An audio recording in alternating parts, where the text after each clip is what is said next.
what I do know is that sometime around the time that we had our 3 million masks that we had ordered through BJ's confiscated in the port of New York, that at that point it became pretty clear to us that using what I would describe as sort of a traditional approach to this wasn't going to work, and just started calling everybody I could think of who might have the ability to help us access N95 masks, which were clearly viewed at that point. That was the loss. It was 3 million N95 masks that we lost in the port of New York. So that was clearly sort of goal number one. And it wasn't just about calling people who had connections to or relationships in Asia. We were also calling people who had relationships in Europe, people who had relationships in Canada, people who had relationships in Mexico. I mean, one of the best parts about being in Massachusetts is you have a lot of organizations and individuals who have global networks. Our colleges and universities have global networks. A lot of our businesses have global networks. A lot of our cultural institutions have global networks. So if you start calling these people, you may eventually land on someone who has the ability to help you figure out how to actually put something like this together somewhere. And we eventually landed on some folks who could help us navigate some of the issues associated with how you would do this if you were trying to make a big purchase in China. And then the question became, okay, we have somebody who we think can help us actually execute on a purchase, but then the question becomes, how do you actually get it back?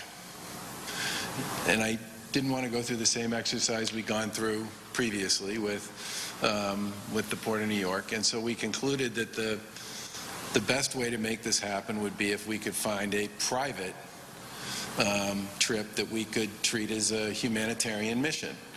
And that was when I called Jonathan Kraft and said, I think we have a way to access a procurement in China, but I don't know how to get it back here.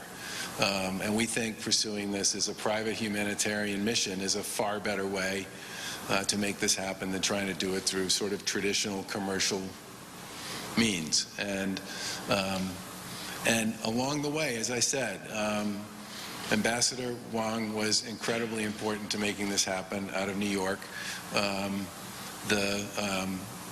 The Minister of Foreign Affairs in China was extremely helpful, and a whole bunch of other people, both on this side and on their side, understood the nature of what we were trying to achieve. And Tencent, which is the company that in China that actually had the gear, was the sort of connection point to make it happen once the plane landed there. And I think in many ways,